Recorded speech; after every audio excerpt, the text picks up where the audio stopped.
حسین یا حسین یا حسین عشق حسین میں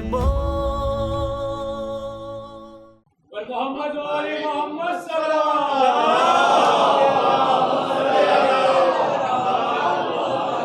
محمد و آل محمد بلندر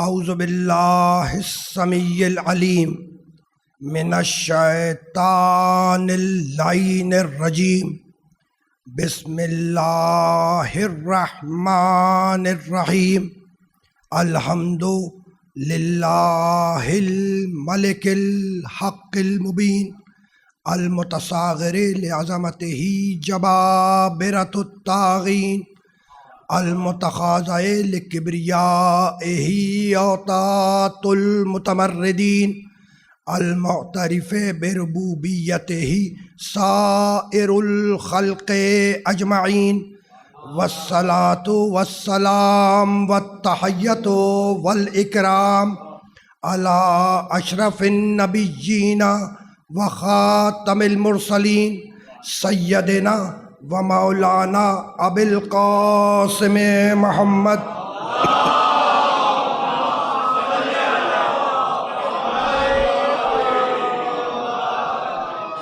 و اہل بیتہ الطیبین الطاہرین المعصومین المظلومین اما بعد فقد قال اللہ سبحانہ وتعالی فی محکم کتابہ المبین بسم اللہ الرحمن الرحیم یسبح للہ ما فی السماوات وما فی الارض الملک القدوس العزیز الحکیم هو الذی بعث فی الامیین رسولا منہم یتلو علیہم آیاتہ ویزکیہم ویعلمہم الکتاب والحکمہ وَإِن كَانُوا مِن قَبْلُ لَفِي ضَلَالٍ مُبِينٍ صلوات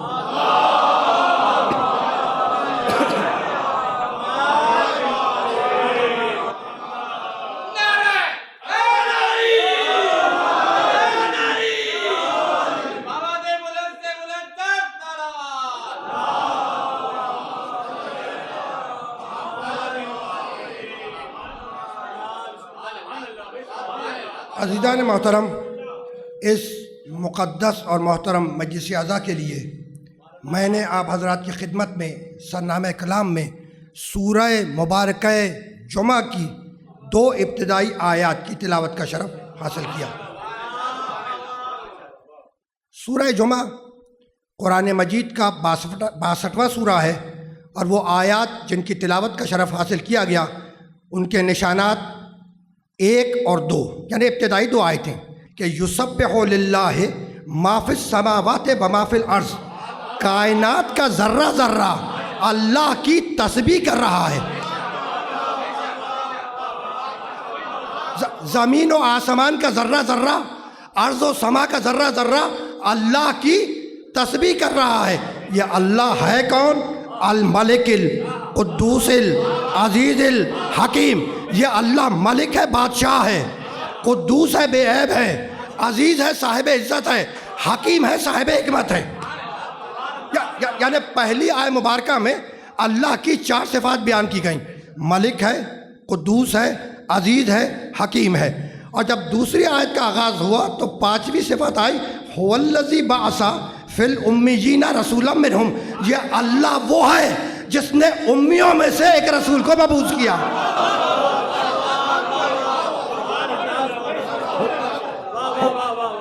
اور پھر اغراض بعثت بیان کیے، یتلو علیہم آیاتہ، یہ محمد لوگوں کے سامنے آیات کی تلاوت کرے گا، وَيُزَكِّيهِمْ، اور تمہارے نفسوں کو پاک کرے گا، وَيُعَلِّمُهُمُ الْكِتَابَ وَالْحِكْمَةَ، اور یہ محمد کتاب کی تعلیم دے گا، حکمت کی تعلیم دے گا۔ یعنی 4 فریضے میرے نبی کے، تلاوت آیات کرے گا، تزکیہ نفس کرے گا، کتاب کی تعلیم دے گا، حکمت کی تعلیم دے گا۔ میں جملوں کو بدل دوں، محمد تلاوت آیات کرنے والا، تم تلاوت آیات سننے والے۔ محمد تزکیہ نفس کرنے والا، تم تزکیہ نفس کروانے والے، محمد کتاب کی تعلیم دینے والا، تم کتاب کی تعلیم لینے والے، محمد حکمت کی تعلیم دینے والا، تم حکمت کی تعلیم لینے والے، تو نہ محمد تم جیسا نہ تم محمد جیسے۔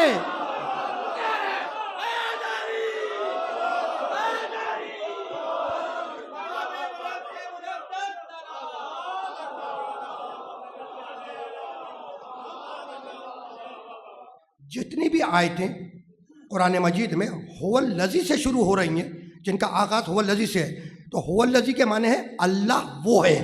ٹھیک، جب سورہ جمعہ کی دوسری آیت کا آغاز کیا تو کہنے لگا هو الذی بعث فی الامیین رسولا منہم، یہ اللہ وہ ہے جس نے امیوں میں سے ایسے رسول کو مبعوث کیا۔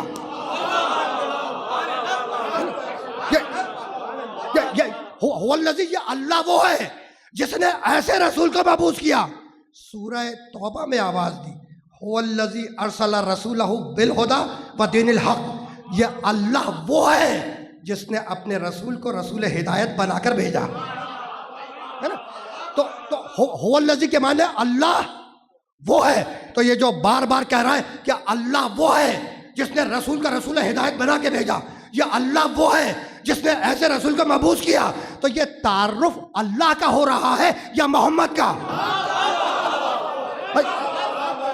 بھائی جو بار بار کہہ رہا ہے کہ اللہ وہ ہے جس نے ایسے رسول کو مبعوث کیا، تو یہ تعارف اللہ کا ہے یا محمد کا؟ تو اس بات کو یاد رکھنا کہ یہ تعارف ہے اللہ کا اور ہو رہا ہے محمد کے وسیلے سے، ہے نا بھائی، تعارف ہے اللہ کا اور ہو رہا ہے محمد کے وسیلے سے، تو اللہ تو اپنے تعارف میں محمد کو وسیلہ بنائے اور تم محمد کو چھوڑ کر براہ راست جانا چاہو۔ تو کائنات کا ذرہ ذرہ اللہ کی تسبیح کر رہا ہے، کائنات کا ذرہ ذرہ اللہ کی تسبیح کر رہا ہے۔ بھائی اس کی ذمہ داری ہے ہدایت کرنا اور تمہاری ذمہ داری ہے ہدایت کو قبول کرنا۔ کیا بھول گیا قرآن کی آیت انا علینا للہدی؟ خود کہہ رہا ہے قرآن مجید میں پروردگار انا علینا للہدی، ہدایت کی ساری ذمہ داری ہماری ہے، تو اس کی ذمہ داری ہدایت کرنا، تمہاری ذمہ داری ہدایت کو قبول کرنا۔ وہ آ کر ہدایت کرے تو وہ نہ رہے، تم جا کر ہدایت لو تو تم نہ رہو۔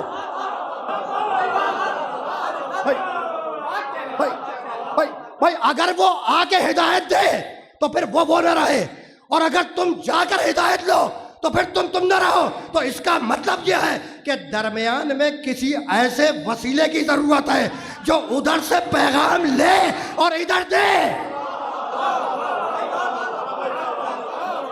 تو ادھر سے پیغام لینے کے لیے خالق سے قریب ہونا ضروری ہے۔ بھائی ادھر سے پیغام لینے کے لیے خالق سے قریب ہونا ضروری ہے، اور ادھر پیغام دینے کے لیے بندوں جیسا ہونا ضروری ہے۔ بھائی ایسا ہے یا نہیں کہ ادھر سے پیغام لینے کے لیے خالق سے قریب ہونا ضروری ہے اور ادھر پیغام دینے کے لیے بندوں جیسا ہونا ضروری ہے؟ تو اب اس میں قصور کسی کا نہیں ہے، یہ اپنے زاویہ نگاہ کی بات ہے۔ جس نے ادھر سے دیکھا محمد کو نوری سمجھا، اور جس نے ادھر سے دیکھا اپنے جیسا بشر سمجھ لیا۔ بہت توجہ رکھنا۔ آگے بڑھ کر سورہ اعراف میں آواز دی، 7واں سورہ قرآن مجید کا، بسم اللہ الرحمن الرحیم، الذین یتبعون الرسول النبی الامی الذی یجدونہ مکتوبا عندہم فی التوراۃ والانجیل یأمرہم بالمعروف وینہاہم عن المنکر ویحل لہم الطیبات ویحرم علیہم الخبائث ویضع عنہم اصرہم والاغلال التی کانت علیہم فالذین آمنوا بہ وعزروہ ونصروہ واتبعوا النور الذی انزل معہ اولئک ھم المفلحون۔ وہ لوگ جو اتباع کرتے ہیں کس کا؟ رسول کا، نبی کا، امی کا۔ وہ لوگ جو اتباع کرتے ہیں رسول کا، نبی کا، امی کا، الذی یجدونہ مکتوبا عندہم فی التوراۃ والانجیل، وہ قیامت تک اس نبی کے تذکرے کو توریت اور انجیل میں پاتے ہیں اور پاتے رہیں گے۔ کیا کمال کا چیلنج ہے قرآن مجید کا کہ تم نکالو توریت سے ذکر محمد کو، ہم کہتے ہیں کہ باقی رہے گا. تم نکالو انجیل سے ذکر محمد کو، ہم کہتے ہیں کہ باقی رہے گا. بھائی آج کے دور کی توریت اور آج کے دور کی انجیل، آج تک ان دونوں کتابوں میں میرے نبی کا تذکرہ باقی ہے اور قیامت تک باقی رہے گا. پھر اسی آیت کے دوسرے حصے میں اغراض بعثت بیان کیے کہ ہم نے اس آخری نبی کو بھیجا کیوں، ہم نے اس آخری نبی کو بھیجا کیوں. کہنے لگا یامرہم بالمعروف، سنو یہ محمد ساری نیکیوں کا حکم دے گا. یامرہم بالمعروف، یہ محمد ساری نیکیوں کا حکم دے گا. وینہاہم عن المنکر، اور تمہیں ساری برائیوں سے روکے گا. ویحل لہم الطیبات، اور یہ محمد ساری طیب چیزوں کو حلال کرے گا. ویحرم علیہم الخبائث، اور یہ محمد ساری خبیث چیزوں کو حرام کرے گا. وَيَضْعُ عَنْهُمْ إِصْرَهُمْ وَالْأَغْلَالَ الَّتِي كَانَتْ عَلَيْهِمْ، اور تم نے جو رسم و رواج بنائے، تم نے جو دستور بنائے، تم نے جو قانون بنائے، یہ اللہ کا نبی محمد اس قانون کو توڑے گا اور اللہ کے قانون کو رائج کرے گا.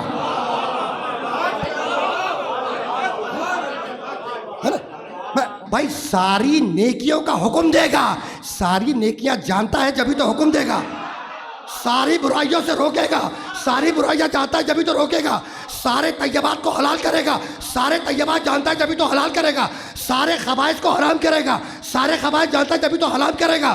بھائی تمہارے دستور اور قانون کو جانتا ہے جبھی تو توڑے گا، اللہ کے قانون کو جانتا ہے جبھی تو رائج کرے گا. تو اتنا سب کچھ جانتا ہے، اس کے باوجود کہہ رہے ہو کہ نہ لکھنا جانتا ہے نہ پڑھنا جانتا ہے.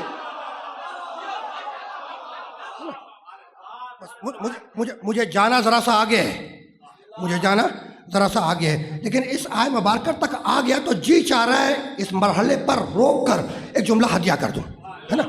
یامرہم بالمعروف، یہ محمد ساری عبادتوں کا حکم دے گا، ساری نیکیوں کا حکم دے گا، ساری عبادتوں کا حکم دے گا. تو اب محمد جو حکم دے گا وہ عبادت ہوگی یا نہیں، ہے نا.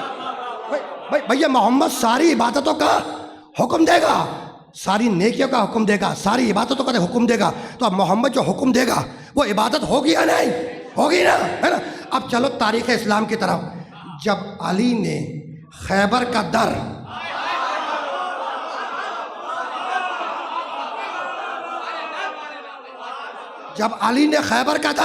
انگلیوں کے جھٹکے سے اکھاڑ کر ہاتھ پہ رکھ لیا تو مسلمانوں نے یہ کیفیت دیکھی، مسلمانوں نے یہ کیفیت دیکھی کہ ہاتھ پر در ہے، ہاتھ پر در ہے. کون سا در؟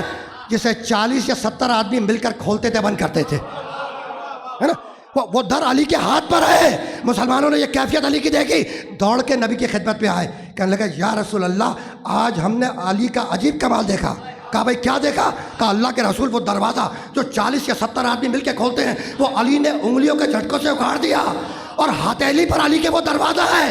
رسول مسکرائے اور مسکرا کے کہنے لگے کہ ابھی تو تم نے علی کا ہاتھ دیکھا ہے، جاؤ جا کے علی کے پاؤں دیکھو.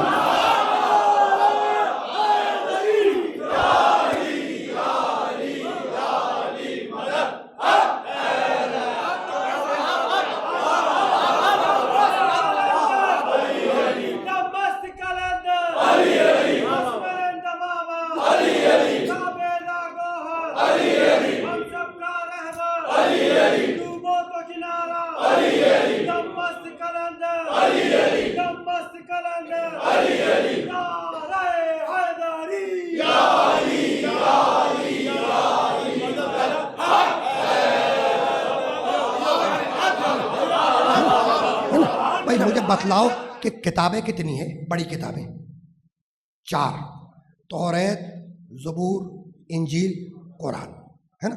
توریت حضرت موسیٰ علیہ السلام پہ نازل ہوئی، زبور حضرت داؤد علیہ السلام پہ نازل ہوئی، انجیل حضرت عیسیٰ علیہ السلام پر نازل ہوئی، قرآن محمد عربی پر نازل ہوا، ہے نا. تو توریت نازل ہوئی حضرت موسیٰ علیہ السلام پر. کہنے لگا موسیٰ ہم تمہیں توریت دیں گے، لیکن سنو موسیٰ یہ توریت تمہارے گھر میں نازل نہیں ہوگی، توریت لینے کے لیے طور کی وادیوں میں آؤ. توریت لینے کے لیے طور کی وادی میں آؤ. عیسیٰ ہم تمہیں انجیل دیں گے، لیکن سنو عیسیٰ، یہ انجیل تمہارے حجرے میں نازل نہیں ہوگی.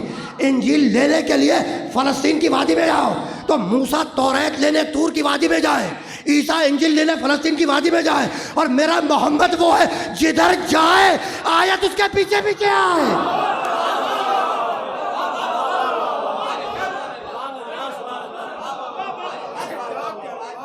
بھائی قرآن قصیدہ ہے میرے محمد کا، ہے نا؟ تو 30ویں پارے کا مشہور معروف سورہ، اور پروردگار نے عجیب شان کے ساتھ ارشاد فرمایا وَالضُّحَىٰ، دن کے گرم وقت کی قسم، جب رات اندھیری ہو جائے اس وقت کی قسم. مَا وَدَّعَكَ رَبُّكَ وَمَا قَلَىٰ، میرے حبیب ہم نے تجھے کبھی اکیلے نہیں چھوڑا، ہم تجھ سے کبھی ناراض نہیں ہوئے. وَلَلْآخِرَةُ خَيْرٌ لَكَ مِنَ الْأُولَىٰ، اور میرے محمد تیرا انجام تیرے آغاز سے بہتر ہوگا. وَلَلْآخِرَةُ خَيْرٌ لَكَ مِنَ الْأُولَىٰ، میرے محمد تیرا انجام تیرے آغاز سے بہتر ہوگا. آغاز میں تجھ پر پتھر پھینکے جائیں گے، آغاز میں تجھ پر کوڑا پھینکا جائے گا، آغاز میں تیری پنڈلیوں کو لہو لہان کیا جائے گا، لیکن انجام میں تو شافع محشر ہوگا. انجام میں تو شافع محشر ہوگا. وَلَسَوْفَ يُعْطِيكَ رَبُّكَ فَتَرْضَىٰ، اور میرے محمد ہم تجھے اتنی نعمتیں عطا کریں گے کہ تو ہم سے راضی ہو جائے گا. کمال کی آیت ہے. علم یجد کا یتیمن فآوا، میرے حبیب ہم نے تجھے یتیم پایا تو تجھے آغوش میں لے لیا، تجھے پناہ دی، تیری تربیت کی. علم یجد کا یتیمن فآوا ووجدک ضالا فہدی، اور حبیب ہم نے تجھے گمنام پایا تو لوگوں کی ہدایت کر دی تیری طرف.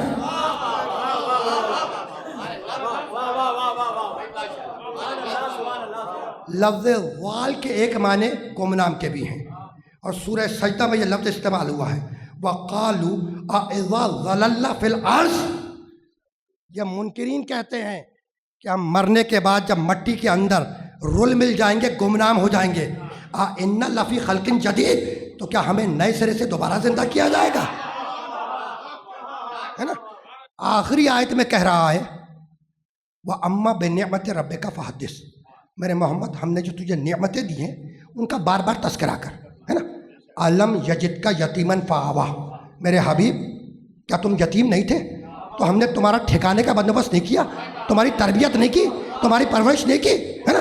تو اللہ قرآن میں کہے کہ یتیمی میں پرورش تربیت کرنے والا میں، ٹھکانے کا بندوبست کرنے والا میں، ہے نا؟ اور ساری تاریخ اسلام لکھے کہ یتیمی میں پرورش کرنے والا ابو طالب.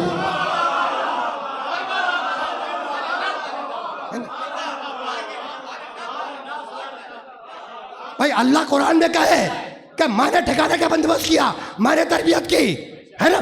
اور ساری تاریخیں لکھے کہ یتیمی میں پرورش کرنے والا، تربیت کرنے والا ابو طالب، ہے نا؟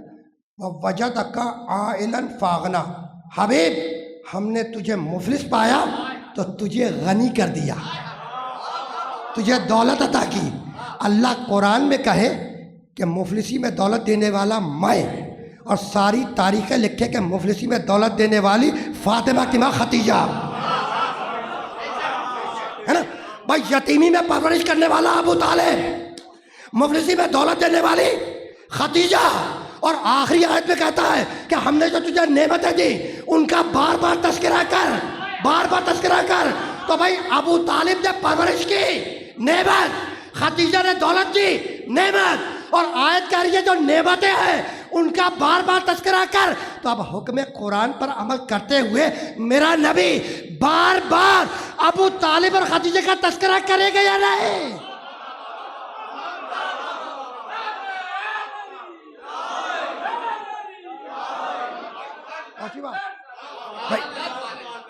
بھائی ہے تو یتیمی میں میرے نبی کی پرورش کس نے کی؟ ابو طالب نے. مفلسی میں دولت کس نے دی؟ خدیجۃ الکبریٰ نے.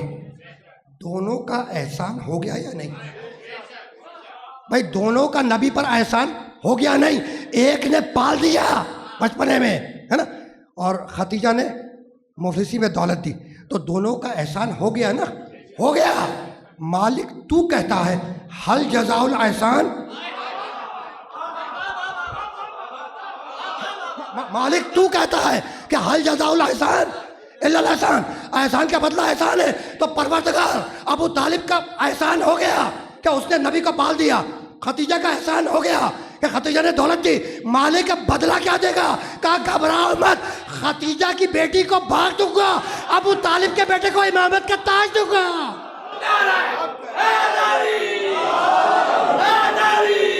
یتیمی میں ہمارے پیارے رسول کی پرورش ان کے چچا ابو طالب نے کی ہے نا۔ تو عبداللہ کے یتیم کو کس نے پالا؟ ابو طالب نے، ہے نا۔ یہ ذہن میں رہے کہ یتیمی میں پرورش کی رسول کے چچا ابو طالب نے۔ اور اب میرے نبی کی حدیث سب نے لکھا کتابوں میں، سب نے، نبی نے فرمایا انا وکفل الیتیم کا حتین فی الجنہ، نبی کہہ رہے کہ میں اور یتیم کی پرورش کرنے والا جنت میں ساتھ ساتھ ہو گئے۔ تو جو عام مسلمان یتیم کی پرورش کرے وہ جنت میں ہوگا، اب جو رسول اللہ کی پرورش کر دے،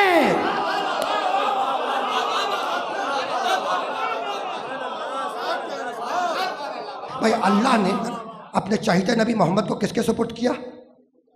ابو طالب کے۔ مجھے یہ بتلاؤ کہ نگاہ خدا میں کائنات کی سب سے زیادہ قیمتی شے کون سی ہے؟ کہ میرے حبیب اگر تو نہ ہوتا تو میں زمین اور آسمان کو، کائنات کو خلق نہ کرتا۔ لو لا کا لما خلقت الافلاق، لو لا کا لما خلقت الافلاق، میرے محمد اگر تو نہ ہوتا تو میں کائنات کو خلق نہ کرتا، ہے نا۔ تو یہ جملہ بتلا رہا ہے، یہ جملہ بتلا رہا ہے کہ نگاہ خدا میں سب سے قیمتی شے کیا ہے؟ اس کا نبی محمد، ٹھیک ہے نا۔ تو اللہ نے کائنات کی سب سے قیمتی شے کس کے سپرد کی؟ ابو طالب کے سپرد کر دی، ہے نا۔ تو کتنا ایماندار ہوگا ابو طالب نگاہ خدا میں کہ اپنی قیمتی ترین شے ابو طالب کے سپرد کر دی، ہے نا۔ موسیٰ کہہ رہے ہیں سورہ طٰہٰ 20واں سورہ کہ مالک میں نے جلدی اس لیے کی تاکہ تو مجھ سے راضی ہو جائے۔ سورہ نمل میں سلیمان نبی اللہ فرمانے لگے ان عامل صالحا ترضا، ان عامل صالحا ترضا، مالک مجھے کوئی عمل بتا میں کروں اور تو مجھ سے راضی ہو جائے۔ تو موسیٰ کی خواہش کہ اللہ ان سے راضی ہو جائے، سلیمان کی خواہش کہ اللہ ان سے راضی ہو جائے۔ ارے بھائی کس نبی کی خواہش نہیں ہے کہ اللہ اس سے راضی نہ ہو؟ آدم کی خواہش کہ اللہ ان سے راضی ہو جائے، ہے نا۔ موسیٰ کی خواہش کہ اللہ ان سے راضی ہو جائے۔ آسان کروں بات کو، صحابہ کرام رضوان اللہ تعالیٰ اجمعین کی خواہش کہ اللہ ان سے راضی ہو جائے۔ جبھی تو ہم جب کسی صحابی رسول کا نام لیتے ہیں تو ایک دعائیہ کلمہ نام کے ساتھ لگاتے ہیں، رضی اللہ تعالیٰ عنہ، یہ دعائیہ کلمہ ہے کہ اللہ ان سے راضی ہو جائے، ہے نا۔ تو بہت توجہ رکھنا، آدم کی خواہش کہ اللہ ان سے راضی ہو جائے، نوح کی خواہش کہ اللہ ان سے راضی ہو جائے، ابراہیم کی خواہش کہ اللہ ان سے راضی ہو جائے، موسیٰ کی خواہش کہ اللہ ان سے راضی ہو جائے، عیسیٰ کی خواہش کہ اللہ ان سے راضی ہو جائے، صحابہ کرام رضوان اللہ تعالیٰ اجمعین کی خواہش کہ اللہ ان سے راضی ہو جائے، اور اللہ کی خواہش کہ محمد مجھ سے راضی ہو جائے۔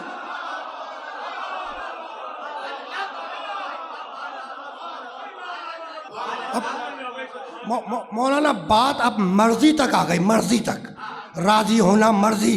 تو میرا جی چاہ رہا ہے کہ ایک روایت آپ کی خدمت میں خصوصیت کے ساتھ ہدیہ کر دوں، ہے نا۔ بھائی آدم سے لے کے عیسیٰ تک سارے نبی کی خواہش کہ اللہ ان سے راضی ہو جائے۔ اللہ کی خواہش وَلَسَوْفَ يُعْطِيكَ رَبُّكَ فَتَرْضَىٰ، حبیب ہم اتنی نعمتیں دیں گے کہ تو ہم سے راضی ہو جائے۔ تو اللہ کی خواہش کہ اللہ ان سے راضی ہو جائے، نبیوں کی خواہش کہ اللہ ان سے راضی ہو جائے، سارے نبیوں کی خواہش آدم سے عیسیٰ تک سارے نبی کی خواہش کہ اللہ ان سے راضی ہو جائے، صحابہ کرام کی خواہش کہ اللہ ان سے راضی ہو جائے، اور اللہ کی خواہش کہ محمد ان سے راضی ہو جائے۔ اور اس محمد نے آواز دی یا علی اما ترضا، کہ علی کیا تو اس بات پہ راضی نہیں ہے؟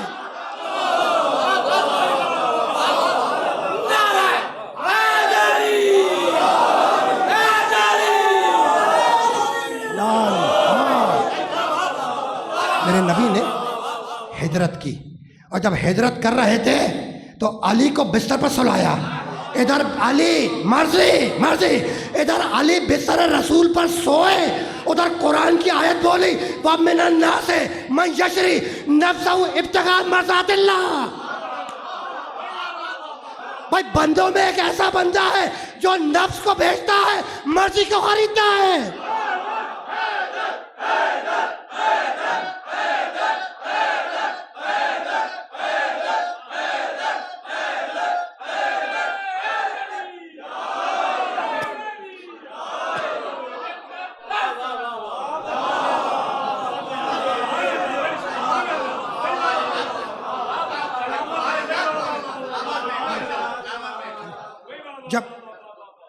جب نبی نے ہجرت کی ہے نا، جب نبی نے ہجرت کی تو علی کو اپنے بستر پر لٹا دیا؟ نہیں، سلا دیا، سلا دیا، لٹایا نہیں۔ نم علی فراشی، نم علی فراشی، یا علی بستر پر لیٹ جاؤ، نہیں، بستر پر سو جاؤ۔ اور بڑے بڑے علماء کرام نے اس کو نقل کیا ہے، کتابوں کے حوالے بھی مولانا دے ہی دوں، ینابیع المودت، مودت القربہ، المستدرک، اور تفسیر سالوی۔ علامہ سالوی رحمۃ اللہ علیہ نے ڈیٹیل کے ساتھ اس واقعے کو لکھا ہے۔ اور طرح یہ باتیں ہے نا کہ بھائی نبی نے ہجرت کی، نبی نے ہجرت کی، جب ہجرت فرما رہے تھے تو علی سے کہنے لگے یا علی نم علی فراشی، علی بستر پر لیٹ جاؤ، نہیں، سو جاؤ۔ بھائی لیٹ جانا آسان ہے،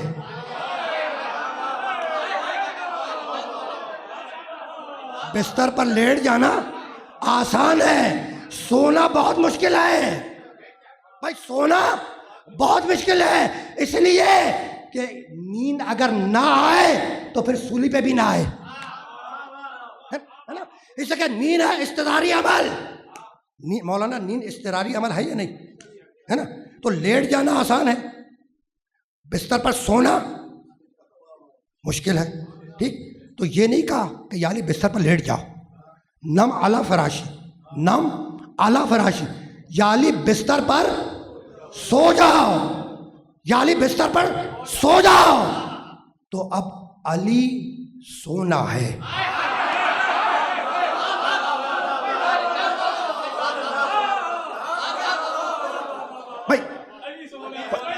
بھائی علی سونا ہے،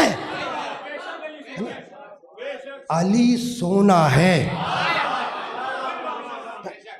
کہ نا؟ تو لیٹ جاؤ، نہ سونا ہے، یا علی سونا ہے۔ کتابوں کے حوالے میں نے دے دیے، کتابوں کے میں نے حوالے آپ کو دے دیے، تفصیل کے ساتھ ڈیٹیلس آپ خود جا کے چیک کریے گا۔ تو حکم رسول کا یا علی سو جاؤ، علی بستر پر سو گئے، علی بستر رسول پر سو گئے۔ ادھر علی اب میں کہاں رکوں اور کہاں نہ رکوں، مجبوری ہے میری، اب کہاں پہ روکوں اور کہاں پہ نہ روکوں، ہے نا؟ بھائی ادھر علی بستر پر سوئے، ادھر اللہ نے حکم دیا، جبریل اور میکائیل کو طلب فرمایا، اور جب جبریل اور میکائیل اللہ کے بارگاہ میں حاضر ہوئے تو اللہ نے پکار کے جبریل اور میکائیل سے پوچھا کہ جس طریقے سے ایک بھائی دوسرے بھائی پر جان قربان کر رہا ہے، کیا تم ایک دوسرے پہ جان اس طرح قربان کر سکتے ہو؟ کر سکتے ہو جیسا علی کر رہا ہے؟ کیا تم علی جیسے کر سکتے ہو؟ علی جیسا کر سکتے ہو؟ کیا تم علی جیسا کر سکتے ہو کہ ایک بھائی نے ہجرت کی، دوسرا بھائی اس کی جان بچانے کے لیے بستر پہ لیٹا ہے، تو علی جیسا کر سکتے ہو؟ بھائی علی جیسے ہو سکتے ہو، ہے نا؟ جانتے ہو جبریل اور میکائیل نے کیا کہا پروردگار ہم چپے چپے پہ سجدہ کریں گے، ہم چپے چپے پہ سجدہ کریں گے، اور ہم چاہتے ہیں کہ تیری عبادت کرتے رہیں، لیکن ایک دوسرے پر قربان نہیں ہو سکتا۔ جانتے ہو اللہ نے جبریل اور میکائیل سے پکار کے کہا جبریل اور میکائیل جاؤ اور جا کے علی کے پاس کھڑے ہو کر علی کو مبارکباد دو، ہے نا؟ جبریل علی کے سرانے کھڑے ہوئے علیہ الصلوۃ والسلام، حضرت میکائیل علیہ الصلوۃ والسلام علی کے پایتے کھڑے ہوئے، ہے نا. اور پوری رات مبارکباد دینا شروع کی, پوری رات. بخن بخن لگا ابن ابی طالب, ابی طالب کے بیٹے, ابی طالب کے بیٹے تمہیں مبارک ہو, یہ ہجرت میں ابی طالب کہاں سے آ گیا؟ بھائی یہ ہجرت کے واقعے میں ابو طالب کہاں سے آ گیا؟ تو اس لیے آ گیا کہ اسی نے تو لیٹنے کی سونے کی مشق کرائی تھی. علی سوئے بستر رسول پر اور آیت آئی وَمِنَ النَّاسِ مَن يَشْرِي نَفْسَهُ ابْتِغَاءَ مَرْضَاتِ اللَّهِ. بھائی بندوں میں ایک ایسا بندہ ہے جو نفس کو بیچتا ہے, مرضی کو خریدتا ہے. تو علی نے نفس کو بیچا, بدلے میں اللہ نے مرضی دی. یہ ہوا کیا بھائی, یہ ہوا کیا؟ یعنی علی نے نفس بیچا, مرضی لی. یہ سوچنے والی بات ہے نا. تو اب ذرا سا ایک آیت اور سن لو, ایک دو آیت, اور گفتگو کو میں تمام کر دوں گا, ٹھیک ہے نا. قرآن مجید کی مشہور و معروف آیت ہے بسم اللہ الرحمن الرحیم. قل ان صلاتی و نسکی و محیایا و مماتی للہ رب العالمین. للہ, یہ جو للہ میں لام ہے یہ لیے کے لیے استعمال ہوتا ہے, ٹھیک ہے نا. میں آسان کر دوں بات کو. الحمد للہ رب العالمین, ساری تعریف للہ, اللہ کے لیے. تو اب جو علی بستر رسول پر سوئے, اب جو میرا علی بستر رسول پر سویا تو وہ محمد کے لیے نہیں سویا, وہ اللہ کے لیے سویا. اس لیے کہ پورا محمد اللہ کے لیے ہے, پورا محمد اللہ کے لیے. تب علی جو بستر پر لیٹے سوئے وہ محمد کے لیے نہیں, اللہ کے لیے.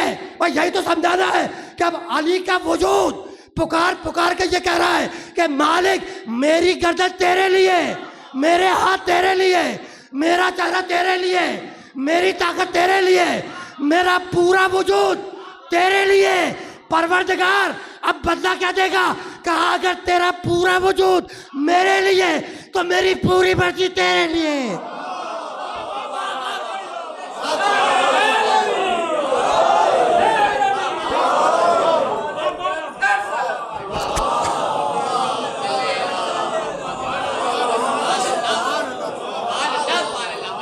گفتگو اس مرحلے پر اختتام پذیر ہو گئی.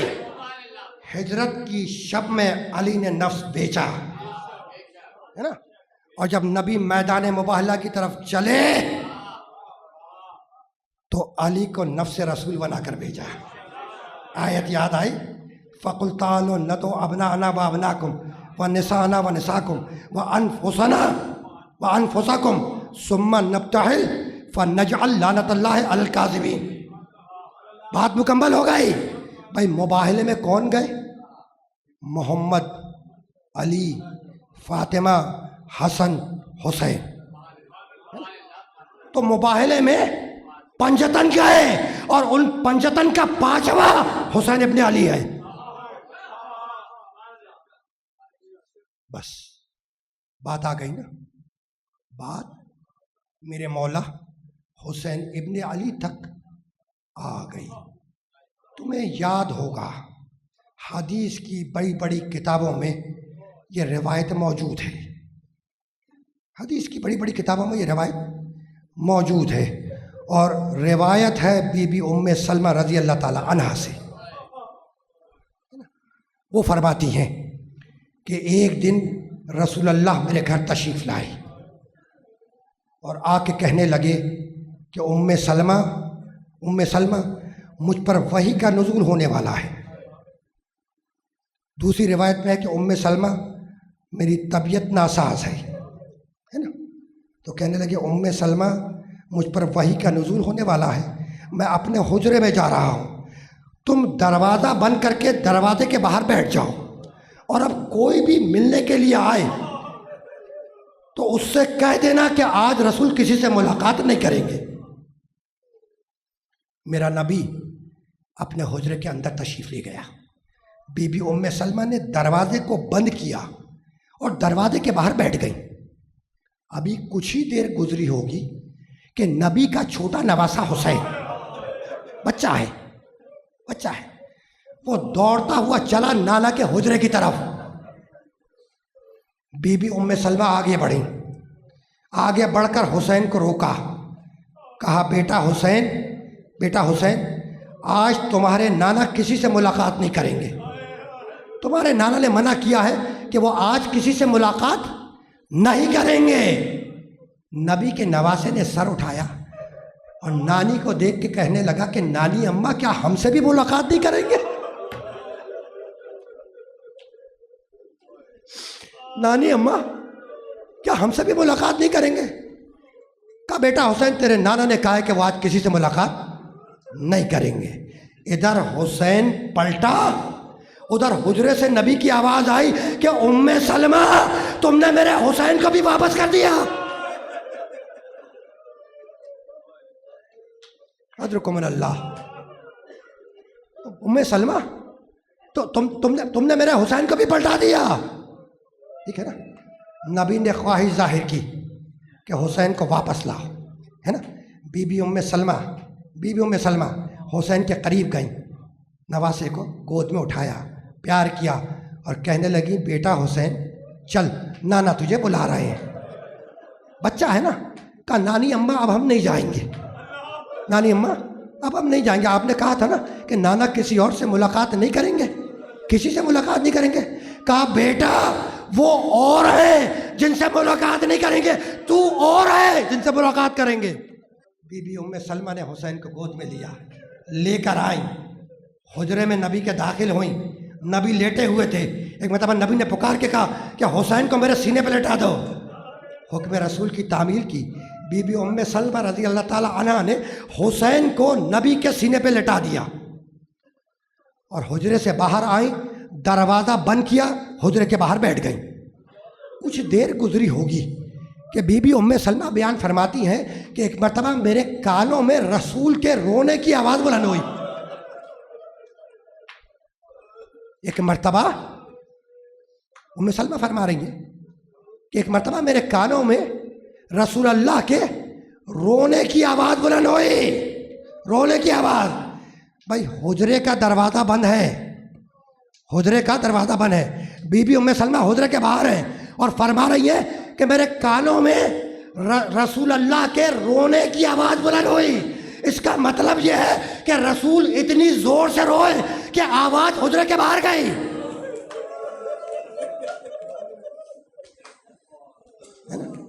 پکار کے پوچھا کیا اللہ کے رسول آپ کے رونے کا سبب کیا ہے اور اجازت ہے کہ میں اندر حجرے میں آ جاؤں؟ نبی نے کہا بی بی ام سلمہ سے کہ آپ حجرے میں تشریف لے آئیں، حجرے میں تشریف لے آئیں. بی بی ام سلمہ بیان کرتی ہے کہ جب میں حجرے میں داخل ہوئی تو میں نے دیکھا کہ نبی کا نواسا حسین سینے پر لیٹا ہوا ہے اور نبی کے مٹھی میں کچھ ہے اور نبی کا ہاتھ بند ہے اور نبی کی آنکھوں سے آنسو جاری ہے. بی بی ام سلمہ پوچھتی ہیں کہ یا رسول اللہ آپ کے رونے کا سبب کیا ہے؟ تو نبی نے رو کر فرمایا کہ ام سلمہ کیا بتلاؤں، ابھی جبریل سید الملائکہ آئے تھے اور آ کے کہہ گئے کہ یا رسول اللہ آپ کو یہ نواسا بہت زیادہ پیارا ہے، تو اللہ کے رسول آپ کا یہ نواسا کربلا کی زمین پر 3 دن کا بھوکا پیاسا ذبح کر دیا جائے گا.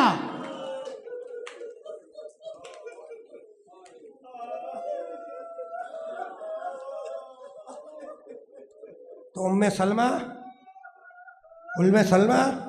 جبریل آئے اور آنے کے بعد انہوں نے میرے سامنے زمین کربلا کو بلند کیا، جگہوں کا تعین کیا اور مجھے مٹی دے گئے. حسین کے مقتل کی مٹی دے کے گئے. تو ام سلمہ اس مٹی کو اپنے پاس رکھنا اور سنو ام سلمہ، جب تک یہ مٹی رہے سمجھنا کہ میرا حسین زندہ ہے اور جس دن سرخ ہو جائے سمجھ لینا کہ میرا نواسا مارا گیا. حسین سمجھ میں آیا؟ حسین سمجھ میں آیا؟ ایک دن میرا نبی مدینے کی گلیوں سے گزر رہا تھا، صحابہ کرام رضوان اللہ تعالی اجمعین میرے نبی کے ساتھ تھے. اچانک ایک مقام سے کسی بچے کی رونے کی آواز بلند ہوئی. نبی اس گھر کے دروازے پر رک گئے اور رکنے کے بعد صحابہ کرام سے کہنے لگے کہ اس گھر والوں کو بلاؤ. ٹھیک ہے نا. گھر والا آیا, نبی نے کہا کہ یہ جو بچہ رو رہا ہے اسے جا کر خاموش کراؤ. گھر والا گیا, بچے کو خاموش کرایا. اب صحابہ کرام نے پوچھا کہ یا رسول اللہ بات کیا تھی؟ تو رسول رو کے کہنے لگے کہ اس بچے کی آواز میرے حسین سے مشابہ ہے.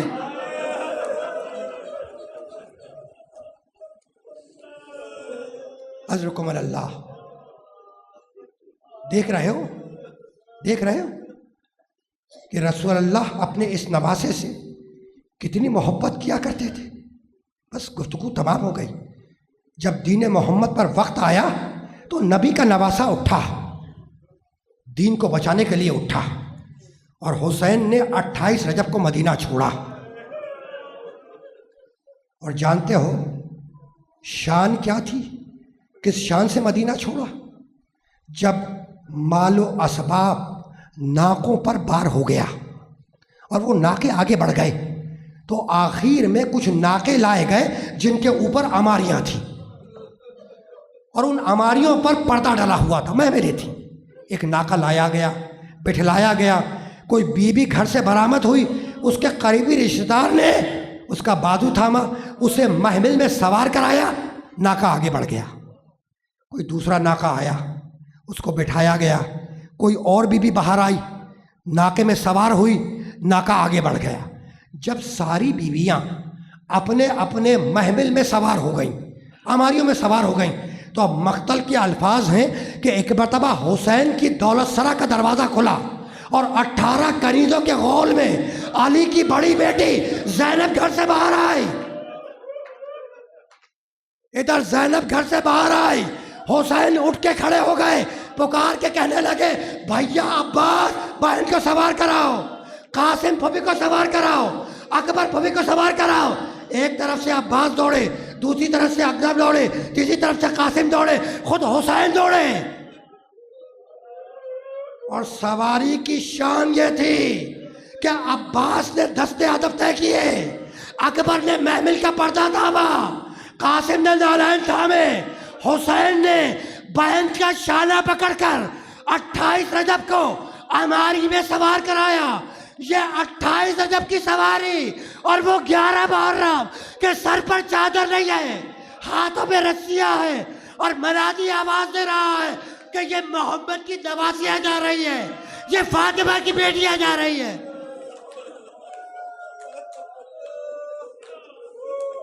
اجرکم من اللہ, اجرکم من اللہ, اجرکم من اللہ. 28 رجب کو رخصت ہوئے, 2 محرم کو وارد کربلا ہوئے. حسین 2 محرم کو کربلا پہنچے, اور ایک مقام پر حسین کی سواری نے چلنے سے انکار کیا. علماء مقاتل نے لکھا ہے کہ حسین نے کئی سواریاں بدلی. جب کوئی سواری آگے نہ بڑھی تو مڑے عباس کی طرف اور کہنے لگے کہ بھیا عباس ذرا بستی والوں کو بلا کر لاؤ. بستی والے آئے, حسین کو گھیر کے کھڑے ہو گئے. حسین نے پکار کے پوچھا اہل قریہ بستی والوں بتاؤ اس زمین کا نام کیا ہے؟ کسی نے کہا یقال لہا نینوا, فرزند رسول اس کا نام نینوا ہے. کہا کوئی اور نام بھی ہے؟ کہا یقال لہا غازریہ, اس کا ایک نام غازریہ بھی ہے. کہا کوئی اور نام بھی ہے؟ ایک بوڑھا آگے بڑھا اور پکار کے کہنے لگا فرزند رسول یقال لہا کرب ولا, اس زمین کا ایک نام کرب ولا ہے. بس یہ سننا تھا کہ حسین مڑے عباس کی طرف اور پکار کے کہنے لگے کہ بھیا عباس اب قیامت تک اس زمین میں رہنا مقدر ٹھہرا. تو عباس خیموں کو نصب کرو. 2 محرم کو دریا کے کنارے خیمے لگائے گئے, ہے نا. 2 محرم کو دریا کے کنارے خیمے لگائے گئے. 4 محرم کو دریا کے کنارے سے خیمے ہٹائے گئے, ہے نا. 7 محرم سے حسین اور حسین والوں پر پانی بند ہو گیا. اب حسین کے بچے ہیں اور العطش العطش کی آوازیں ہیں. اجرکم اللہ, اجرکم اللہ. 9 محرم آئی, کوشش تھی کہ 9 محرم ہی کو حملہ کر دیا جائے، ہے نا، لیکن حسین نے عباس سے کہا کہ بھیا عباس ذرا ایک رات کی مہلت تو لے کر آؤ، بھیا عباس ذرا ایک رات کی مہلت تو لے کے آؤ تاکہ ہم جی بھر کے عبادت تو کر سکیں، ٹھیک ہے۔ عباس مہلت لینے گئے، ٹھیک ہے نا، خدا کی قسم حسین نے مہلت مانگی نہیں، حسین نے مہلت دی کہ اگر کوئی حر ہو تو میرے کیمپ میں چلا آئے۔ اجرکم اللہ۔ نبی کا دن بھی گزرا، نبی کا دن بھی گزرا، شب عاشور آئی، بس آپ نے گریا کیا مجلس تمام ہو گئی؟ بھائی یہ شب عاشور کی مجلس ہے نا، شب عاشور آئی، شب عاشور۔ راوی لکھتا ہے کہ آدھی رات کے قریب حسین اپنے اصحاب کے خیمے میں آئے، حسین کے سارے ساتھی ایک خیمے میں جمع ہوئے، حسین آئے، اپنے ساتھیوں کے درمیان میں کھڑے ہو کر حسین نے ایک مختصر سا خطبہ دیا، پکار کے کہنے لگے اپنے ساتھیوں سے، اپنے اصحاب سے کہ میں اپنی بیعت کو تمہاری گردنوں سے اٹھا رہا ہوں، جسے جانا ہے وہ چلا جائے، جسے جانا ہے وہ چلا جائے، اس لیے کہ کل گھمسان کی جنگ ہوگی، تلواروں سے تلواریں ٹکرائیں گی، نیزوں سے نیزے ٹکرائیں گے، ہے نا، تو اب جسے جانا ہے وہ جائے، میں شمع کو گل کیے دیتا ہوں۔ حسین نے شمع کو گل کیا، کچھ دیر کے بعد جب حسین نے شمع کو روشن کیا تو دیکھا کہ چاہنے والے وہیں پر تشریف فرما ہے۔ ادھر حسین اصحاب سے باتیں کر رہے تھے، ساتھیوں سے باتیں کر رہے تھے، شب عاشور ہے، ادھر عباس نے خیمے کا طلایہ دینا شروع کیا، عباس نے خیمے کا طلایہ دینا شروع کیا۔ پہلے خیمے کے قریب پہنچے، عاشور کی شب ہے، اصحاب کے خیمے سے تسبیح و تقدیس کی آوازیں بلند ہو رہی ہیں، کہیں سے اللہ اکبر کی آواز آ رہی ہے، کہیں سے الحمدللہ کی آواز آ رہی ہے، کہیں سے سبحان اللہ کی آواز آ رہی ہے نا، کوئی اپنے اسلحے کو سیکل کر رہا ہے۔ یہ اصحاب کے خیمے کی سچویشن۔ اور جب عباس نے طلایہ شروع کیا تو پہلے خیمے کے قریب پہنچے، اس خیمے میں ایک ماں اپنے بیٹے سے کہہ رہی ہے کہ بیٹا علی اکبر، میں نے تجھے رات ہی میں اجازت دے دی، کل اجازت کے لیے میرے پاس مت آنا۔ اور سنو بیٹا علی اکبر، تمہیں تو معلوم ہے نا کہ میں غیر قبیلے کی ہوں، تو بیٹا ایسی داد شجاعت لینا کہ میں قیامت کے دن فاطمہ زہرا کو منہ دکھلا سکوں۔ اجرکم اللہ۔ آخری جملہ، آپ نے گریا کیا مجلس تمام ہو گئی۔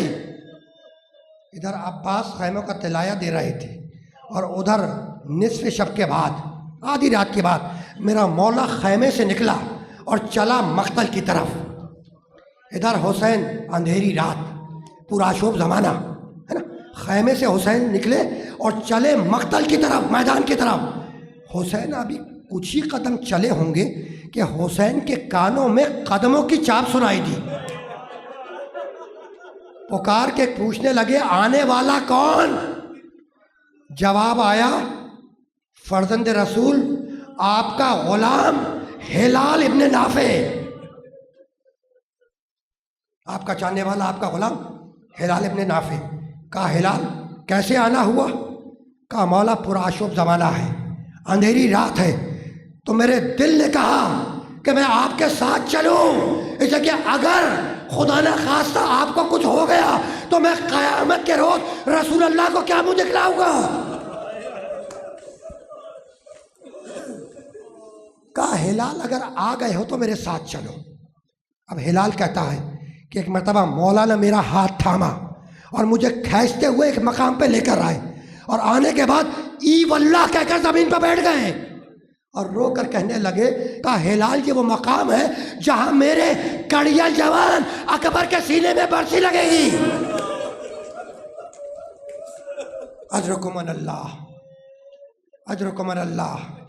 ہلال کہتا ہے کہ حسین اٹھ کے کھڑے ہوئے، میرا ہاتھ تھاما، چند قدم چلے اور یہ کہہ کے بیٹھ گئے کہ انا للہ و انا الیہ راجعون۔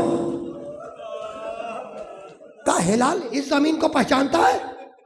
کہا نہیں مولا، کہا ہلال یہ وہ زمین ہے جہاں حسن کا بیٹا قاسم گھوڑے سے زمین پر آئے گا اور گھوڑے کی ٹاپوں سے اس کا لاشا پامال ہوگا اور میں ابا کے دامن میں اس کے لاش کے ٹکڑوں کو جمع کروں گا۔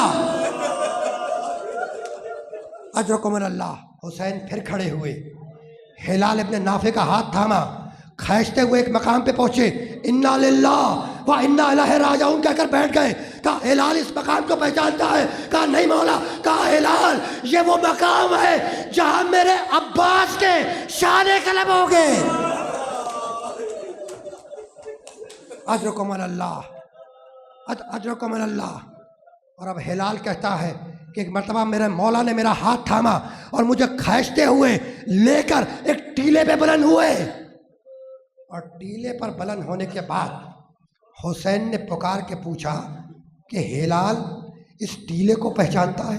کہا ہلال یہ وہ ٹیلا ہے، یہ وہ مقام ہے جہاں پر کھڑے ہو کر میں اپنے 6 ماہ کے اصغر کے لیے مطالبہ آپ کروں گا اور وہ تیر شہ صوبہ سے قتل کر دیا جائے گا۔ آخری جملہ ہلال کہتا ہے میرا مولا میری طرف مڑا اور مڑ کے یہ فرمایا کہ ہلال اس مقام پر کھڑے رہنا، ہلال اس مقام پہ کھڑے رہنا، میں ابھی کچھ دیر میں واپس آیا۔ یہ کہہ کر حسین نشیب کی طرف چلے۔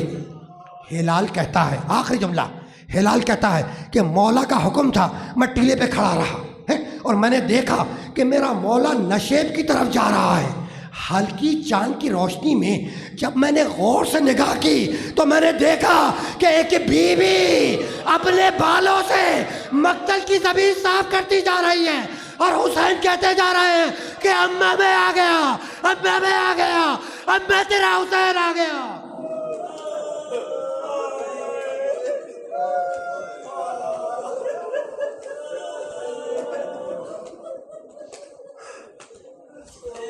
وَسَيَعْلَمُ الَّذِينَ ظَلَمُوا أَيَّ مُنْقَلَبٍ يَنْقَلِبُونَ رَبَّنَا تَقَبَّلْ مِنَّا إِنَّكَ أَنْتَ السَّمِيعُ الْعَلِيمُ۔ پروردگار اس عبادت کو قبول فرما۔ مالک ہمیں محمد و آل محمد کے بتائے ہوئے اصولوں پر زندگی گزارنے کی توفیق عطا فرما۔ پروردگار امام زمانہ کے ظہور میں تعجیل فرما۔